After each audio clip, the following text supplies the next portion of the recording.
ప్రస్తుతం మనతో పాటు శ్రీ శుభంకరి సేవా సమితి వ్యవస్థాపకులు స్మార్త నరహరి, బ్రహ్మశ్రీ దుగ్గిరాల యాజ్ఞవల్క్య దిలీప్ శర్మ గారు మనతో ఉన్నారు. సో మార్చి నెలలో ముందుగా మేషరాశి వాళ్ళకి ఏ విధంగా ఉంటుందో గురుగారు మాటలోనే తెలుసుకుందాం. నమస్కారం గురుగారు. నమస్కారం గురుగారు, మార్చి నెల 2026 విశేషంగా వృశ్చిక రాశి వాళ్ళకి ఈ నెల ఏ విధంగా ఉంటుంది? గ్రహణం తాలూకా ప్రభావం అనేది ఎంతకాలం ఉంటుంది, అసలు ఉంటుందా లేదా, అలాగే ఎటువంటి జాగ్రత్తలు తీసుకుంటే విశేషంగా వీళ్ళు కలిసి వస్తుంది అంటారు? గ్రహణం యొక్క ప్రభావం పెద్దగా వీరి మీద ఉండకపోవచ్చు, ఎందుకంటే గ్రహణానికి వీరికి సంబంధం లేదు. అయినప్పటికీ మార్చి నెలలో గోచారం రీత్యా కొంత సర్వసాధారణమైనటువంటి ఫలితాలని వీరు పొందుతారు. అనవసరమైన విషయాల్లో జోక్యం చేసుకోకుండా అధికారుల దగ్గర కానీ, ఇంట్లో కానీ, వ్యవహారంలో కానీ, వ్యక్తిగతంగా కానీ సైలెంట్గా ఉండటం చాలా మంచిది. అలాగే ప్రతి వారిని అవమానించినట్టు మాట్లాడకూడదు. గౌరవప్రదంగా ఉండటం చాలా విశేషమైనటువంటి ఫలితాలని ఈ మాసంలో వృశ్చిక రాశి వారికి ఇవ్వడానికి. సెల్ఫ్ కాన్ఫిడెన్స్ తగ్గుతుంది అంటారా? నేను ఏదైనా చేయగలను అనే భావన సన్నగిల్లే అవకాశం కనిపిస్తుంది అంటారా? ఏం లేదండి, వీళ్ళకి సెల్ఫ్ కాన్ఫిడెన్స్ చాలా స్ట్రాంగ్గా ఉంటుంది. అలాగే ఈ యొక్క పరాభవనామ సంవత్సరంలో అత్యంత విశేషమైనటువంటి జాతకాలలో, రాసులలో వృశ్చిక రాశి ఒకటి. సో మంచి ఫలితాలను పొందుతారు. సెల్ఫ్ కాన్ఫిడెన్స్ ఎక్కువ అవుతుంది, కానీ అది నిలబడాలి. ఇప్పుడు నాకు నమ్మకం ఉండొచ్చు, కానీ ఎవరో ఒకళ్ళు వచ్చి పక్కన సన్నగిల్లేటువంటి మాట మాట్లాడితే పడిపోకూడదు. నేను నా మాటకి స్టాండ్ అయి ఉంటే కనుక నువ్వు లాంగ్ రన్లో ఉపయోగపడతాయి. ఎవరు నమ్మాలి, ఎవరు నమ్మకూడదు, ఎవరు మన వాళ్ళు, ఎవరు మోసం చేస్తారు, ఒక క్లారిటీ ఆఫ్ థాట్ వస్తుందంటారు? తప్పకుండా వస్తుంది. అది జీవితం నేర్పిస్తుంది. నిదానంగా అది గ్రహాలు నేర్పించేది కాదు, జీవితం నేర్పిస్తుంది. అది ఒక్కొక్కసారి అన్నయ్య మంచివాడు అవ్వచ్చు, ఒక్కొక్కసారి తమ్ముడు మంచివాడు అవ్వచ్చు, ఒక్కొక్కసారి ఈ మిత్రుడు మంచివాడు అవ్వచ్చు, ఒకసారి ఆ మిత్రుడు. కాకపోతే ఏంటంటే ఎక్కువగా చాలా పొలైట్గా ఉంటారు వీళ్ళు. సో అందుకని కొంచెం జాగ్రత్తగా ఉండటం మంచిది. ఉద్యోగస్తులకు, వ్యాపారస్తులకు ఏ విధంగా ఉంటుంది? టర్నింగ్ పాయింట్స్ ఏమైనా ఉంటుందంట? ఇక్కడ ఉద్యోగస్తులకైనా వ్యాపారస్తులకైనా ధనపరమైనటువంటి లోటు ఏమాత్రం ఉండదు, అందులో మనం సందేహపడక్కర్లేదు. కానీ ఒత్తిడి ఉంటుంది. ఒత్తిడి తీసేసుకుంటాం అన్నమాట. మనకు కావాలి, ఈ పని మనం చేస్తాం, ఇచ్చేసాడు, మేము చేయిస్తాం అని తీసేసుకుంటే అది ఒత్తిడి. అలాగే ఆరోగ్యం మీద శ్రద్ధ పెట్టకపోతే కంపల్సరీ ఇప్పుడు బాగానే వెళ్ళిపోతూ ఉంటుంది. ఇప్పుడు శరీరానికి సరైన రెస్ట్ ఇవ్వకపోతే ఒక 30-40 ఏళ్లలో ఓకే బండి వాడేసాం అనుకోండి, 50 ఏళ్ళకే బోరుకు వచ్చేస్తుంది. అది పక్కన పడేయటమే. అంటే పక్కన పడేయటం అంటే మంచానికి అంకితం అవటం, లేకపోతే ఇంటికి అంకితం అవటం, లేదా నిద్రకు అంకితం అవటం. సో అందుకని లాంగ్ లైఫ్లో నువ్వు సుఖంగా ఉండాలి అంటే ఇప్పుడు ఈ 30 సంవత్సరాల నుంచి 45 సంవత్సరాలు కొంత వ్యాయామం చేయటము, నీ కోసం నువ్వు టైం స్పెండ్ చేసుకుంటావు, ఇది ముఖ్యం. అకస్మాత్తుగా కోపం పెరిగే అవకాశాలు అని కనిపిస్తున్నాయి వీళ్ళకి. అట్లా ఏం లేదండి, వీళ్ళకి అకస్మాత్ అనేం లేదు. కోపం వీళ్ళ దగ్గర ఉంటుంది రెడీగా. అకస్మాత్తుగా ఏంటండి బాబు, గత 25 ఏళ్లలో మిమ్మల్ని ఎంత కోపగ్రస్తుల్లా చూడలేదు అనట్లేదు. కోపగ్రస్తులే, కానీ వ్యక్తపరిచేటువంటి అవకాశం ఎక్కువగా కనిపిస్తుందేమో అనుకుంటున్నారు. అట్లా ఏం లేదు, నార్మల్ గోయింగ్. రిస్క్ తీసుకున్నా పర్వాలేదు, వ్యాపారం కొత్తగా స్టార్ట్ చేసేద్దాం, ఏదో ఒకటి చిన్నదైనా పెద్దదైనా అనే భావన ప్రస్తుత కాలం మంచిదేనంటారా వీళ్ళకి? వీళ్ళకి అటువంటి భావన మంచిది, కానీ వీళ్ళు చేయగలిగిన వ్యాపారం థర్డ్ పర్సన్ చేయగలిగిన దానికి పెట్టుబడి పెడతా ఆ రిస్క్ చేయకూడదు. వీడు చేయగలిగితే ఆ పని దిగటం మంచిది, చాలా మంచిది. స్త్రీల వల్ల ఏమైనా ఇబ్బంది ఉంటుందంటారా? వీళ్ళకి కాంట్రవర్సీలు ఏమైనా ఎరుకునే అవకాశాలు? వృశ్చిక రాశిలో ఉన్నటువంటి స్త్రీలకే ఇబ్బంది. ఎందుకంటే ఆ రాశి ప్రభావం చేత వాళ్ళకి అనవసరమైనటువంటి వ్యక్తుల పరిచయం అవటం, వీళ్ళని మైండ్ వాష్ చేయటం, ఏదో అది ఇది అని చెప్పడం, వీళ్ళ దగ్గర ఉన్న డబ్బు నగో గుంజుకుంటాం, లేదా వీళ్ళని మానసికంగానో ఏదో రకంగా వీళ్ళని హింసించటము, ఇటువంటివి జరుగుతాయి. కాబట్టి జాగ్రత్తగా ఉండాలి. నూతన పరిచయాలని స్త్రీలు పెట్టుకోవడం మంచిది కాదు. విద్యార్థుల పరిస్థితి ఏంటి? విదేశీ ప్రయత్నాలు ప్రస్తుత కాలం అనుకూలంగానే ఉంటాయి? చాలా అనుకూలిస్తాయనే మనం అనుకోవచ్చు. చేయి జారిపోయినటువంటి అవకాశాలు కూడా ఉద్యోగస్తులకి, ముఖ్యంగా అమెరికా వెళ్ళాలి, యుఎస్ వెళ్ళాలి, యూకే వెళ్ళాలి, లేదా ఏదో ఒక దేశంలో ఇతర దేశాల్లో పనిచేయాలి అనుకునేవాడికి, ఏ రాదురా బాబు అనుకున్న వాడికి తిరిగి అది మళ్ళీ ఒకసారి రావచ్చు. ఈసారి సద్వినియోగపరచుకోండి. విద్యార్థులు కూడా చక్కగా వారు ఏదైతే చదవాలనుకుంటున్నారో విద్యార్థులు, పై చదువులు, వాళ్ళు కంపల్సరీగా సరైన గైడ్లైన్స్లో వెళ్ళి తల్లిదండ్రులు, గురువులు చెప్పినటువంటి మాటలు విని మంచి మార్గంలో వెళితే చాలా మంచి భవిష్యత్తుని విద్యార్థులు పొందుతారు. వీళ్ళు ఉగాదిని ఏ విధంగా సద్వినియోగం చేసుకుంటే బాగుంటుందంటారు? అలాగే ఉగాది తర్వాత ఎటువంటి పరిణామాలు జరిగే అవకాశాలు ఎక్కువగా కనిపిస్తాయి? వీళ్ళు ఉగాదిని సద్వినియోగపరుచుకుంటానికి ఏమీ లేదు, అది తప్పు. ఉగాదిని ఎవరు సద్వినియోగపరచుకోలేరు, ఉగాదే అందరికీ సద్వినియోగం అవుతుంది. కాబట్టి మనము ఇప్పుడు కూడా ఉగాది తర్వాత గ్రహస్థితులు కొంచెం మారతాయి, ఆ యొక్క ప్రభావం కూడా ఉంటుంది. కాబట్టి కొంత ఉగాది తర్వాత ఏదైతే గనక గ్రహస్థితులు మార్పులు ఉంటాయో ఆ గ్రహస్థితుల యొక్క మార్పులు వీరిని మరిన్ని 4 మెట్లు హైలోనే కూర్చోబెడతాయి. కోర్టు వివాదాలు తీరతాయి.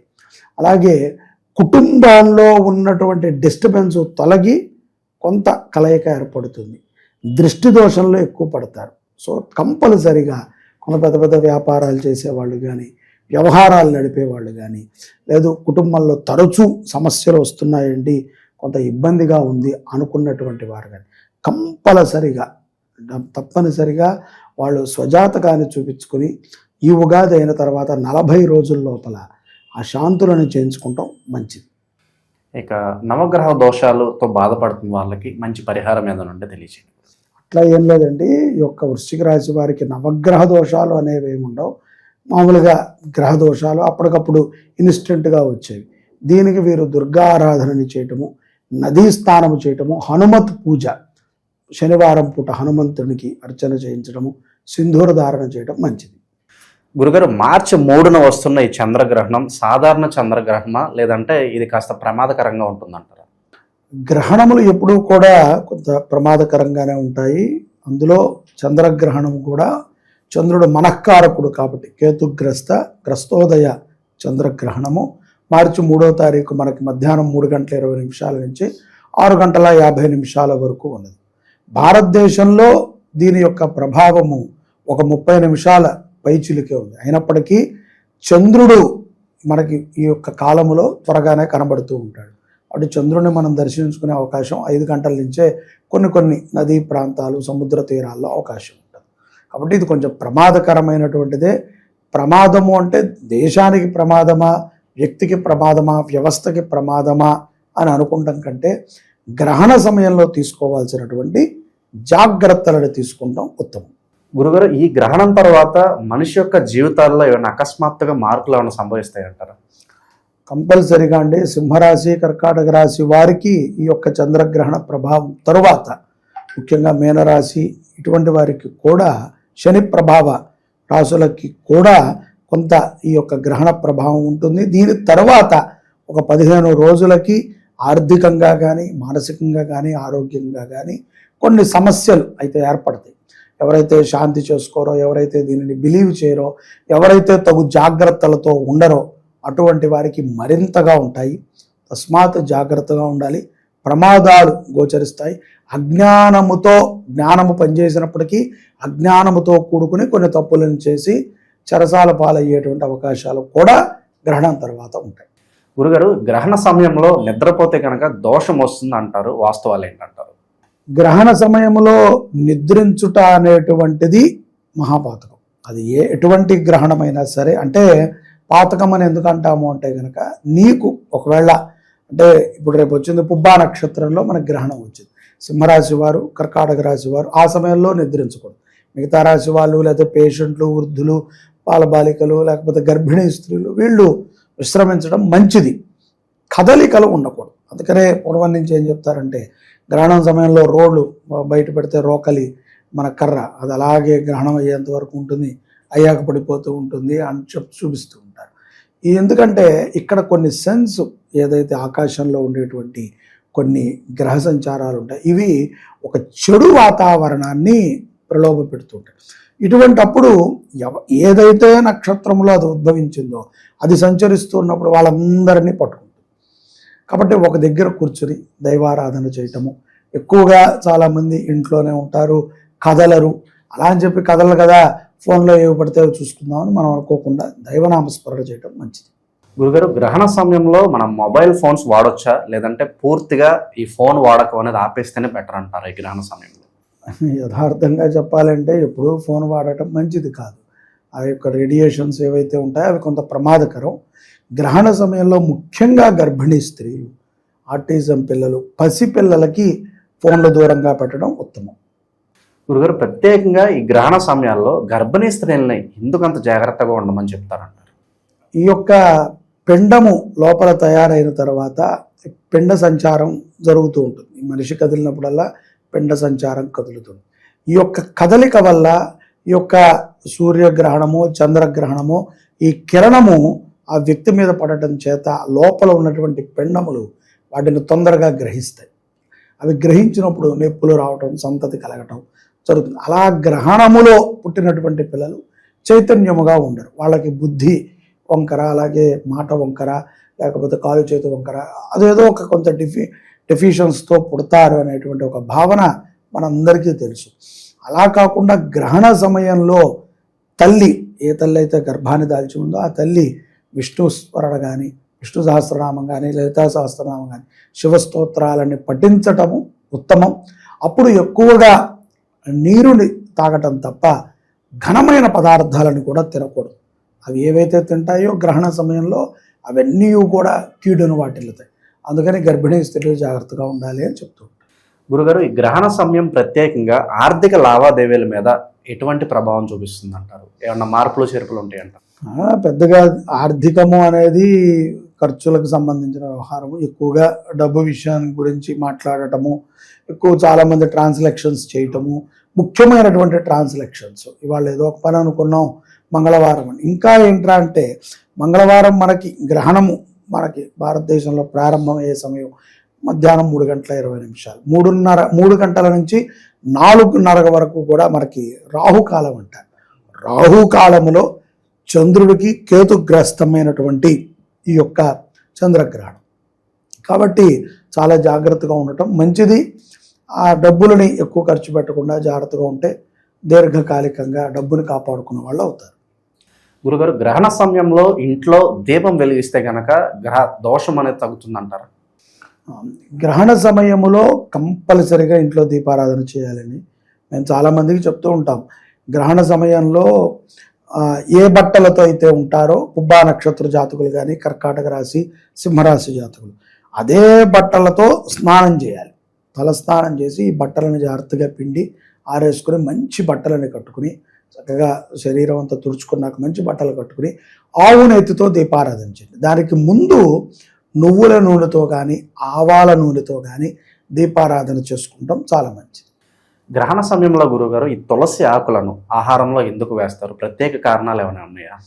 అది ఈ మామూలు జలం తీసుకుంటాం కంటే కూడా తులసిలో చాలా మంచి విటమిన్స్, మంచి పోషక పదార్థాలు ఉంటాయి, చాలా మంచిది. ఆ యొక్క తీర్థము తీసుకుంటే తీర్థ ప్రభావం. మామూలుగా నీళ్లు తాగామనుకో నీళ్లు తాగాం. అలాగే ఇంట్లో కూడా మనకి పూర్వం నుంచి అందరికీ తెలుసు, ప్రతి వస్తువు పైన దర్భ పెడతారు. దర్భని కానీ గరికను కానీ పెట్టి అంతా కప్పిపుచ్చుతారు, ఆ గ్రహణము యొక్క మైలు మనకి రాకుండా ఉండటానికి. అలాగే ఆ రోజున గర్భిణీ స్త్రీలు కానీ, బాలబాలికలు కానీ, పిల్లలు కానీ, వృద్ధులు కానీ ప్రతి ఒక్కరూ ఏదైతే కనుక నీళ్లు తాగుతారో ఆ నీళ్ళల్లో ఒక తులసి దళాన్ని వేసుకుని తాగటం మంచిది. గురుగారు, గ్రహణ సమయంలో దేవాలయాలు ఎందుకు మూస్తారు? నిజంగా ఈ గ్రహణానికి అంత శక్తి ఉందంటారు? ఎందుకంటే దేవాలయాలు సైతం మూసివేయబడతాయి కాబట్టి. ఈరోజు మూసివేయటము అంటే ఏదో కీడు ఉన్నదని కాదు. మనం గ్రహణం వచ్చిన తర్వాత మనం ఎలా అయితే శుభ్రపడతామో దేవాలయం కూడా శుభ్రం చెయ్యాలి. పరమాత్మ సన్నిధి ఆల్రెడీ ఒక కీడు వచ్చింది చంద్రుడికి. ఎందుకంటే చంద్రకాంతి, సూర్యకాంతి భూమికి చాలా ఇస్తాయి. సూర్యకాంతి మంచి పాడి పంటలను ఇస్తే, చంద్రకాంతి చంద్రుడి యొక్క వెన్నెల ప్రభావం చేత ఉద్భవకారకుడు అవుతాడు ఆయన. పుష్పాలు అవన్నీ కూడా రాత్రి మొగ్గలుగా ఉండి ఉదయాన్నే ఈ యొక్క చంద్రుడి యొక్క చల్లదనంతో నిదానంగా విచ్చుకొని పరిపక్వత చెందుతాయి. బుద్ధి వికసిస్తుంది. మనఃకారకుడు కదా చంద్రుడు. కాబట్టి ఈ యొక్క గ్రహణ సమయంలో దేవాలయాలు అవన్నీ శుభ్రం చేసుకోవాలి. శుభ్రం చేసుకుంటానికి మూస్తారు తప్ప దానికి ఏదో గుడికి కీడు ఉందని కాదు. అది ఒక శుభ్రతకు సమయం కావాలి. ఇప్పుడు గ్రహణం మనకి 3:30 నుంచి 6:30 దాకా 7 దాకా ఉంటే మళ్ళీ అర్చకులు శుభ్రపడాలి, వాళ్ళు యజ్ఞోపేతం మార్చుకోవాలి, వాళ్ళ అనుష్ఠానం ముగించాలి, వాళ్ళు వచ్చి పరమాత్మకి చేయాలి. సో ఇదంతా సమయం పడుతుంది కదా. సో అందుకని గుడి మూసి ఉంటే వాళ్ళకి ఈజీ. అదే వచ్చే పోయే భక్తులు హడావిడి ఉంటే పాపం వాళ్ళనే చూస్తారా, లోపల పరమాత్మనే చూస్తారు. ఆ స్వామికి అభిషేకం చేయాలి, వారికి అంతా కూడా మళ్ళీ గణపతి పూజ చేసుకోవాలి, పుణ్యాహవచనం చేయాలి, కదలి శాంతి అని చేస్తూ ఉంటారు ఈ గ్రహణ సమయంలో. సూర్యగ్రహణానికి ఎక్కువగా చేస్తూ ఉంటారు, చంద్రగ్రహణానికి కూడా కదలి ఏదైతే అరటి ఉంటుందో అరటి పళ్ళతో హోమాన్ని చేయటం అనేటువంటిది గ్రహణ శాంతిలో దేవాలయాలకి ఒక భాగం. గురుగారు, గ్రహణ సమయంలో మనం స్నానం ఎప్పుడు చేయాలి? ప్రత్యేక సమయాలు అంటూ ఏదన్నా ఉంటుందా? అదేనండి, గ్రహణము పట్టంగానే పట్టు స్నానము, మధ్య స్నానము, విడుపు స్నానము అని 3 స్నానాలు మనకు పూర్వం నుంచి ఉన్నాయి. పట్టడం అంటే 3 గంటల 20 నిమిషాలు, 3:15కే వెళ్ళటం, చక్కగా నీట్గా స్నానం చేయటం, 3:20 తర్వాత స్నానం చేయటం. అలాగే మధ్యకాలం 5 గంటల 15 నిమిషాల తర్వాత ఒకసారి వెళ్ళటం, మళ్ళీ నీట్గా మధ్యకాలంలో స్నానం చేయటం. మళ్ళీ విడుపు కాలం అంటే విడిచిన తర్వాత, విడుపు కాలం అంటే బాగా గుర్తుపెట్టుకోవాలి, 7 గంటల 50 నిమిషాల తరువాత 51, 52 నిమిషాలకి వెళ్ళి సచలంగా స్నానం చేసి అప్పుడు ఏదైనా వాళ్ళకి జపాలు అనుష్ఠానాలు ఉంటే పర్సనల్ చేసుకోవచ్చు. గ్రహణ సమయంలో ఎవరైతే బ్రాహ్మలు శ్రోత్రియులు ఉంటారో వాళ్ళు పర్సనల్ జపాలని చేసుకొని ఉద్ధరింపబడతారు. గురుగారు, ఈ గ్రహణం అనేది పిల్లలపై ఏమైనా ప్రభావం చూపిస్తుందంటారా? పిల్లలపైన వృద్ధులపైన గ్రహణాల యొక్క ప్రభావం పెద్దగా ఉండవు, ఎందుకంటే వాళ్ళే దైవ సమానులుగా మనం భావిస్తున్నాం, తెలిసి తెలియనటువంటి తత్వం కాబట్టి. కాకపోతే కొంచెం జాగ్రత్తగా ఉండటము, ఈ యొక్క ఘాటైన పదార్థాలని తినటం మంచిది కాదు. మసాలాలు అలాగే మాంసాహారాలని తీసుకోకుండా శాకాహారాన్ని పెట్టడం పిల్లలకి మంచిది.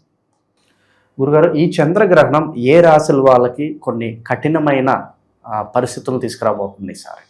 కంపల్సరిగా సింహరాశి, కర్కాటక రాశి వారు జాగ్రత్త పడాలి.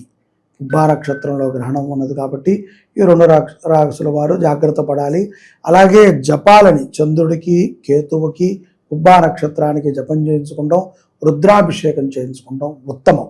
దానికోసమే మనం కాశీలో పెట్టాం కదా, ఆ కార్యక్రమంలో వాళ్ళు పేరుని నమోదు చేసుకోవడం ద్వారా శుభ ఫలితాలని పొందుతారు. మరుసటి రోజున ఆవు నెయ్య, స్వయం పాకము, బియ్యము, అలాగే ఉలవలు, ఏదైతే చంద్ర ప్రతిబింబము, అలాగే తాంబూలము, అదే మనకి తెల్ల వస్త్రం కానీ లేకపోతే ఈ యొక్క సిమెంట్ కలర్ వస్త్రాన్ని కానీ దానం ఇవ్వటం బ్రాహ్మడికి మరుసటి రోజు ఉత్తమం. ఆ రాత్రి చేసినా మంచిదే, కానీ ఆ రాత్రి బ్రాహ్మడు శుద్ధి అవడానికి కుదరదు కదా. ఇక చాలామందికి తెలిసి తెలియక రాత్రిపూట దానాలు చేస్తారు. రాత్రిపూట దానాలు పనికిరావు. అది సూర్యాస్తమయం అయిపోయింది, మధ్యరాత్రి అయిపోతుంది, దగ్గర రాత్రి 8, 8:30 అయిపోతుంది. ఆ సమయంలో బ్రాహ్మడికి దానం చేస్తే పనికిరాదు. కాబట్టి ఉదయం పూట దానం చేయటం ఉత్తమం. గురుగారు, గ్రహణం సమయంలో ఉపవాసం చేయడం తప్పనిసరి అంటారా? చేయకపోతే ఏం జరుగుతుంది గురుగారు? ఈ యొక్క అందరూ ఉపవాసం చేయాలని లేదండి. దీంట్లో కంపల్సరీగా ఏ రాశి వారి మీద అయితే ప్రభావం ఉందో వారైతే కనుక ఏమీ తినకుండా ఉండటం మంచిది. గురుగారు, ఈ గ్రహణం జరుగుతున్న సమయంలో మనం ఎటువంటి మంత్రాలను జపించుకోవాలి? ఎన్నిసార్లు జపిస్తే బాగుంటుందంటారు? మంత్రానుష్ఠానం ఉన్నటువంటి వారంటే గురువు ముఖతః మంత్రం తీసుకున్న వాళ్ళు ఇన్నిసార్లు అని లేదు, సమయం మొదలైనప్పటి నుంచి ఆఖరి వరకు జపం చేసుకుంటూ ఉండటమే. ఉపదేశం లేనటువంటి వాళ్ళు స్తోత్ర పారాయణలు చేయటము, పంచాక్షరి మంత్రాలని జపం చేయటం మంచిది. ఎటువంటి మంత్రాలు జపిస్తే బాగుంటుందంటారు? ఓం నమో నారాయణాయ నమః కానీ, ఓం నమ శివాయ నమః కానీ, శ్రీమాత్రే నమః కానీ, కృష్ణం వందే జగద్గురు కానీ, లేకపోతే ఆదిత్యాయ చ సోమాయ మంగళాయ బుధాయ చ గురు శుక్ర శనిభ్యశ్చ రాహవే కేతవే నమః, ఈ యొక్క ధ్యాన శ్లోకాన్ని కానీ చదువుకుంటాం మంచిది. గురుగారు, గ్రహణ సమయంలో ప్రత్యేకంగా మనం అసలు వంట చేయకూడదు అని అంటూ ఉంటారు, ఏంటి దీని వెనక రీజన్ ఏంటి గురువు? ఎక్కడైతే కనుక గ్రహణ ప్రభావం ప్రారంభమవుతుందో, ఏ భూమి మీదకైతే కనుక ఆ గ్రహణం యొక్క కిరణములు సంభవిస్తాయో అక్కడ ఆహార పదార్థాలు అన్నీ కూడా మలినమైపోయి ఉంటాయి. నేను చెప్పాను కదా, సూర్యగ్రహణం కానీ చంద్రగ్రహణం కానీ దేనికి చేస్తారంటే ఆ కిరణముల యొక్క తేజోశక్తి ద్వారా మనకి ఆహార ధాన్యాలు లభిస్తాయి. సో అందుకని ఇక్కడ వండటాలు, ఉడకబెట్టటాలు, కొయ్యటాలు కూడా కొంతమంది చేయరు. సో చాలా జాగ్రత్తగా ఉన్న పదార్థాలని తిని సంతృప్తిగా ఉంటారు. గురుగారు, గ్రహణ సమయంలో మనం బయటికి వెళ్ళొచ్చు అంటారా? ఆ గ్రహణాన్ని చూస్తే ఏమవుతుంది? రాసుల వారు ఎవరైతే సింహరాశి, కర్కాటక రాశి ఉన్నారో వాళ్ళు చూడటం మంచిది కాదు. ఇతరులు వాళ్ళ యొక్క అవకాశాన్ని రీత్యా చూడవచ్చు, కానీ దాన్ని కూడా తగు జాగ్రత్తగా చూడటం మంచిది. దానిని చూసిన తర్వాత దానిని హేళన చేయటము, ఎందుకంటే అక్కడ ఆల్రెడీ ఆ యొక్క ప్రభావము చేత భూమండలానికి అంతా కూడా వ్యాప్తి చెంది ఉంటుంది. హేళన పరంగా మాట్లాడటం అనేటువంటిది మన కర్మని కాళ రాస్తుంది అని మనం గుర్తుపెట్టుకోవాలి. గురుగారు, గ్రహణం తర్వాత వెంటనే మనం ఆహారం తీసుకోవచ్చా, లేదంటే ప్రత్యేకంగా కొంత సమయం ఆగి తినాలి, ఇలాంటి నియమాలు ఏమన్నా ఉంటాయా? గ్రహణము 6 గంటల 50 నిమిషాలకి మనకు అయిపోతుంది. దాని తర్వాత శుభ్రత చేసుకుని దీపారాధనని చేసుకుని మనం చక్కగా పాచి పదార్థాలు అంటే గతములో అంటే ఉదయం వండినవి కానీ లేకపోతే ఎక్కడ హోటల్ నుంచి ఆర్డర్ పెట్టుకుని కానీ కాకుండా కుదిరినంత మన ఇంట్లో అప్పటికప్పుడు మనం వేడిగా చేసుకుని పరమాత్మగా నైవేద్యం పెట్టి తినటం మంచిది. గురుగారు, మార్చి 3న వస్తున్న ఈ చంద్రగ్రహణం శుభమా అశుభమా అంటే ఒక మాటలో ఏం చెప్తారు? ఇది ఒక రకంగా చెప్పాలి అంటే కనుక అశుభంతో కూడుకున్నటువంటి శుభం. ఎందుకంటే కొంతమందికి అశుభంగా ఉంటుంది కదా గ్రహణ ప్రభావం. కొన్ని విషయాల యందు కొంత అనుష్ఠాన పరులకి, జపం చేసుకునే వాళ్ళకి గ్రహణ సమయంలో దానము చేయాలి. గ్రహణ సమయంలో ఎంతో కాలం నుంచి గ్రహణం కోసం వేచి ఉంటున్నానండి. ఇప్పుడు మనం చేసేటువంటి జపము కానీ, దానము కానీ, ధర్మము కానీ 1000 ఫలితాన్ని ఇస్తుంది. సో 1/1000. సో ఇప్పుడు మాలాంటి వాళ్ళకి అది శుభమే అని చెప్తాం. మంచి సమయం తగ్గ కాశీ వెళ్ళి మీ అందరి పేర్లతో మేము జపం చేస్తే మీకు 1000 ఫలితం వస్తుంది. ఒక మంచి పని చేయగలిగాక మాకు శుభం. ఎవరైతే సింహరాశి, కర్కాటక వాళ్ళు కొంత అశుభంగా ఫీల్ అయ్యో మన దాంట్లో వచ్చింది, మనం జాగ్రత్తగా ఉండాలి, వాళ్ళకి కొంత అశుభం. గురుగారు, ఈ గ్రహణ సమయంలో ప్రత్యేకంగా ఒకే ఒక పని చేస్తే చాలు మీకు పుణ్యం వస్తుందంటే ఏ పని చేస్తే బాగుంటుంది? ఓం నమ శివాయ, ఓం నమో నారాయణాయ, శ్రీమాత్రే నమః. మితంగా మాట్లాడటం గ్రహణ సమయంలో, దైవనామస్మరణ చేయటం, మీ గురువులని ధ్యానము చేయటం, మీ గురువులని కానీ మీ ఇష్టదైవాన్ని కానీ స్మరణ చేయటము, ఎవరి గురించి ఆలోచించకుండా ఈ యాంత్రికమైనటువంటి వస్తువులకి దూరంగా ఉండటం చాలా మంచిది.